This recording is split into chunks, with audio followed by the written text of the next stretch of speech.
का भइल बा पार्टनर? अरे पापा कहता नु 32 गो दांत होई नु तबे शादी करें। तरी गिन तो पार्टनर को गो बा। 1 2 29 30 31। हॉट पार्टनर जवानी हमर चढ़ गइल बा, हमरा पते नहीं खे। ए मुन्ना भाई, कोई जबरदस्त शायरी सुनाओ यार। अच्छा भाई तो ले सुन। सूंघने वालों से कहो अगर मेरी पास सूंघनी हो तो अपने नाक और साफ कर लें, और होश वालों से कहो अगर बेहोश होना है तो हमसे आके मिले। भाभी जी कुछ नहीं बोल रही हैं। गूंगी हैं क्या? अरे पागल हो क्या? बिल्कुल मतलब कोई आदमी अगर गंभीर है, सही है तो क्या मतलब गूंगा है? अब हम लोग दोस्तों माँ के लिए 2 लाइन कहूंगा, लाइक मत करना लेकिन सुनना जरूर। जब तक जिंदा हूँ माँ का आंचल कभी सूना नहीं होने दूंगा। जब तक जिंदा हूँ माँ का आंचल कभी सूना नहीं होने दूंगा।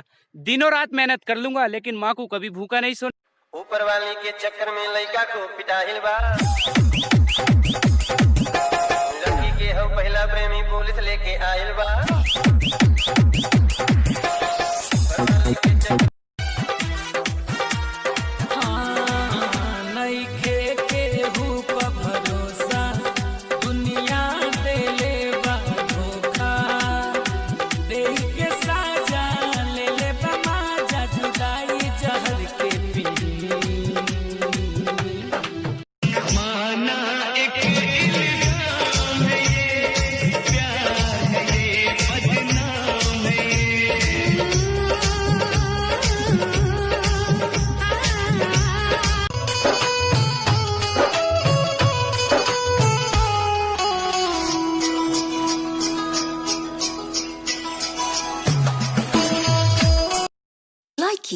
अगर आप इस चैनल को सब्सक्राइब नहीं किए हैं तो प्लीज सब्सक्राइब जरूर करें और बेल बटन घंटी को दबाना न